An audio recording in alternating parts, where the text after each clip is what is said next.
Comment créer des communautés de travail engagées?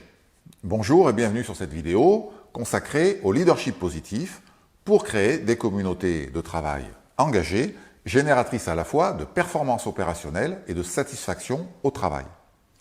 Vous allez y trouver la présentation d'un modèle de leadership particulier, le leadership positif, avec à la clé des pistes de réflexion pour faire évoluer votre leadership, atteindre vos objectifs de résultats, réussir les transformations que vous souhaitez mener à bien et concilier performance opérationnelle et bien-être au travail. Je m'appelle Patrick Borne, je suis coach et formateur depuis 2006 et une grande partie de mon activité porte sur le développement du leadership et l'accompagnement d'organisations, d'équipes en recherche de cohésion et de plus d'efficacité. Alors, le contexte économique amène beaucoup de changements, d'incertitudes, parce qu'il est lui-même en constante évolution et ces cycles de changement sont de plus en plus rapides. Cela peut générer beaucoup d'inquiétudes, des remises en question, des pertes de repères et même des dysfonctionnements dans les organisations. Et générer un climat de travail négatif dans lequel l'ensemble des collaborateurs, managers compris, va être essentiellement focalisé sur ce qui ne va pas, les problèmes à résoudre. Nous sommes dans une logique d'identification de causes, de réparation, alors qu'il faudrait imaginer créer de nouvelles solutions ou manières de faire. Alors comment sortir de cette situation et remettre une bonne énergie dans le système? Un nouveau courant s'est développé au sein de la psychologie, donc la psychologie positive. Son objet d'étude porte sur les conditions et les processus qui vont permettre le fonctionnement optimal des personnes, des groupes, des organisations. Et le résultat des recherches menées dans ce domaine s'applique donc aussi bien à notre vie personnelle dans un sens large, perso et pro, qu'à la vie des organisations, des entreprises, des équipes. Dans le cas des organisations, nous allons parler de psychologie organisationnelle positive. Et sur un plan totalement personnel, l'optimisation de mon fonctionnement va me permettre de me mettre en chemin vers une vie heureuse, pleine de sens, me réaliser pleinement. J'ai à créer les conditions de mon propre épanouissement, de mon propre bonheur. Et la psychologie positive est aussi appelée la science du bonheur. Alors au niveau d'une entreprise, ça va être un petit peu la même chose, si ce n'est que créer les conditions de la réussite collective, du bonheur collectif, va passer par le fait de créer les conditions de la réussite et de l'épanouissement des collaborateurs de manière individuelle dans leur contexte de travail. La performance de l'organisation est directement liée à l'engagement des collaborateurs, lui-même lié à la qualité de ce qu'ils vivent dans leur travail, leur niveau de satisfaction au travail. Et le leadership positif va donc consister à créer les conditions de l'engagement, créer des communautés de travail engagées, faire en sorte que les personnes vivent positivement leur travail pour être pleinement présentes, motivées, impliquées. Pour leur propre satisfaction et pour celle de l'entreprise, c'est une question de gagnant-gagnant. Donc le leader positif va disposer pour cela de deux grands leviers, l'optimisation des ressources que l'organisation va mettre au service du processus de travail et l'accompagnement des collaborateurs dans le développement de leurs propres ressources. Mais revenons quelques instants à la recherche du bonheur sur le plan personnel. Nous pouvons distinguer deux grands types de bonheur. Tout d'abord, nous avons le bonheur hédonique, qui se trouve dans les plaisirs que nous pouvons vivre au quotidien, y compris dans les petites choses auxquelles nous ne prêtons plus attention parce que nous sommes trop occupés à voir ce qui ne va pas, ce que nous n'avons pas. Nous pouvons donc apprendre ou réapprendre à voir et à apprécier ce qui est présent dans notre vie.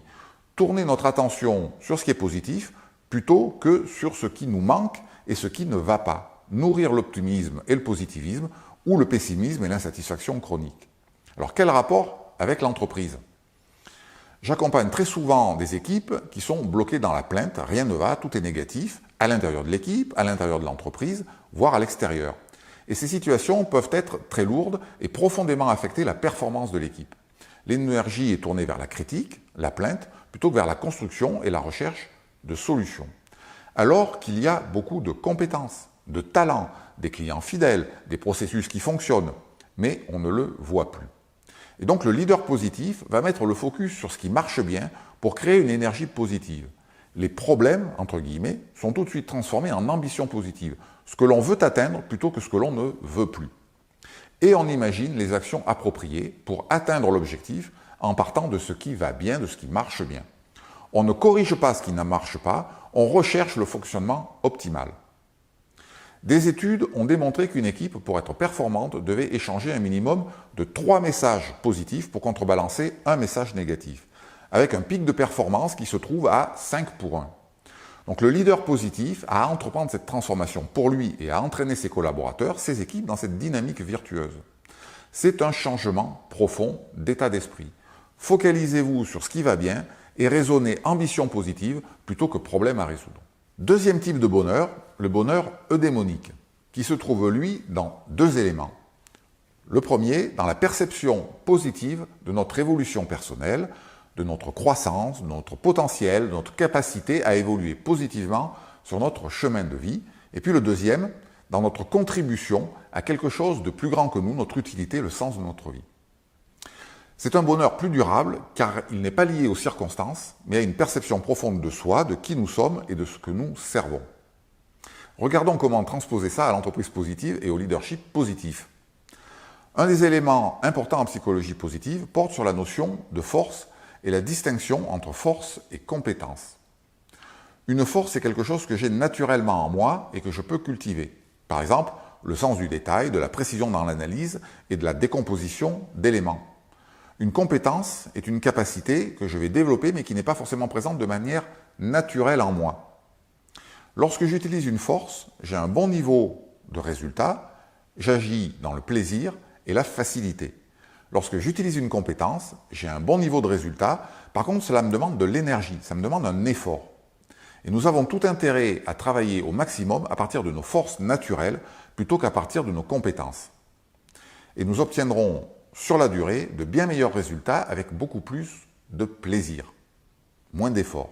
Et le leader positif va bien évidemment mettre cette dynamique-là en œuvre pour lui et pour ses collaborateurs, leur permettre d'exprimer pleinement leurs forces plutôt que de dépenser beaucoup d'énergie à combler leurs faiblesses. C'est aussi un changement de paradigme. Et organiser l'équipe, répartir les tâches en fonction des forces de chacun. Nous avons culturellement plus tendance à vouloir combler nos faiblesses. Il faut juste les travailler pour qu'elles ne soient pas réellement handicapantes. Nous avons essentiellement besoin d'exprimer pleinement nos talents, nos forces naturelles pour nous épanouir pleinement.